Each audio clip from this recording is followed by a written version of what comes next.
का नाम सुनकर सबसे पहले ओलंपिक में जीती हुई कुछ महिला पहलवान खिलाड़ी के दृश्य याद आते थे।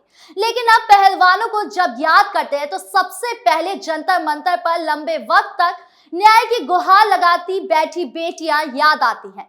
और अब इसी कड़ी में एक बार फिर महिला पहलवान सुर्खियां बटोरती नजर आ रही हैं। दरअसल ओलंपिक में महिला रेसलिंग में देश को पहला मेडल दिलाने वाली पहलवान साक्षी मलिक ने अपनी ऑटोबायोग्राफी विटनेस के नाम से रिलीज की थी, जिसमें साक्षी ने एक से बढ़कर एक दिल दहला देने वाले खुलासे किए थे, जिसको लेकर अब सुर्खियां तेज है। दरअसल कुछ महीने पहले खेल छोड़ने वाली साक्षी ने भारतीय कुश्ती महासंघ यानी WFI के पूर्व प्रमुख बृजभूषण शरण सिंह पर यौन उत्पीड़न का आरोप लगाते हुए एक बड़ा दावा किया था। क्या कुछ किताब के जरिए कहा है साक्षी मलिक ने, बताएंगे आपको इस वीडियो में। नमस्कार, मैं हूं राधिका राज और आप देख रहे हैं कैपिटल टीवी।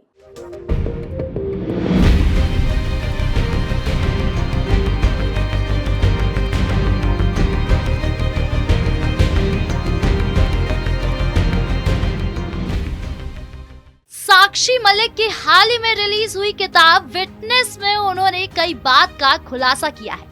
उन्होंने इस किताब में अपने करियर के संघर्षों के बारे में लिखा है। साक्षी ने इस किताब में बताया कि कैसे उनका विरोध प्रदर्शन ढीला पड़ता गया। उन्होंने इस किताब में लिखा है कि जब बजरंग और विनेश के करीबी लोगों ने उनके दिमाग में लालच भरना शुरू किया तो उनके विरोध प्रदर्शन में दरार आने लगी। यही नहीं, उन्होंने पहलवान और भाजपा नेता बबीता फोगाट पर अपने स्वार्थ के लिए विरोध प्रदर्शन का फायदा उठाने का भी आरोप लगाया। इसके अलावा अपनी आत्मकथा में पहलवान ने 2012 में अलमाटी में एशियाई जूनियर चैंपियनशिप की एक घटना का जिक्र किया, जहां बृजभूषण ने अपने होटल के कमरे में उनका यौन उत्पीड़न करने की कोशिश की थी।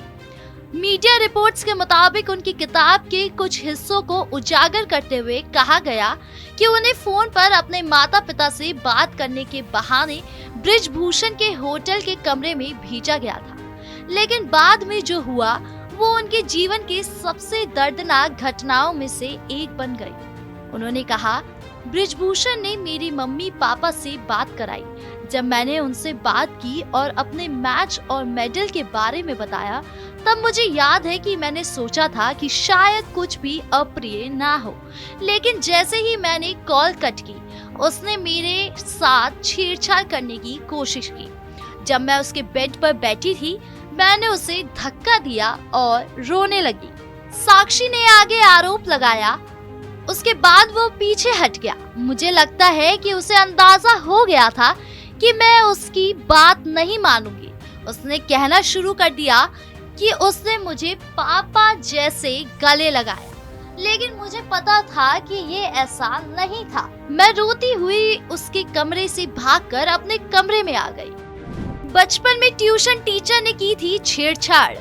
हरियाणा की 32 वर्षीय पहलवान साक्षी ने बताया कि बचपन में भी एक ट्यूशन टीचर ने उसके साथ छेड़छाड़ की थी, लेकिन वो चुप रही। उन्होंने कहा, बचपन में मेरे साथ भी छेड़छाड़ हुई थी, लेकिन लंबे समय तक मैं अपने परिवार को इसके बारे में नहीं बता सकी, क्योंकि मुझे लगा कि ये मेरी गलती है।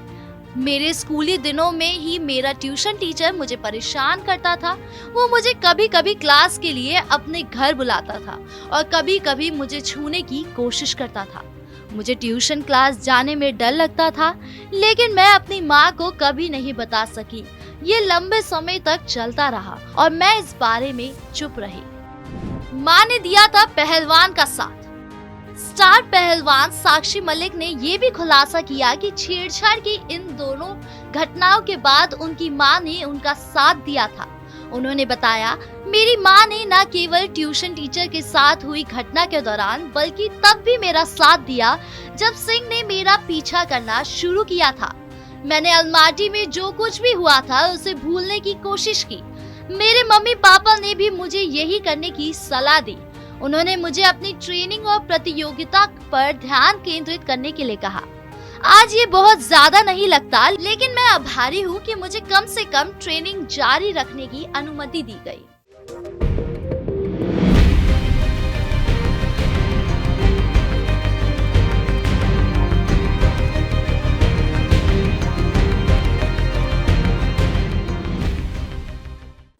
मलिक ने इन खुलासों से सियासत में गर्माहट पैदा कर दी है। हालांकि अभी तक मामले को लेकर प्रतिक्रियाएं सामने नहीं आई हैं।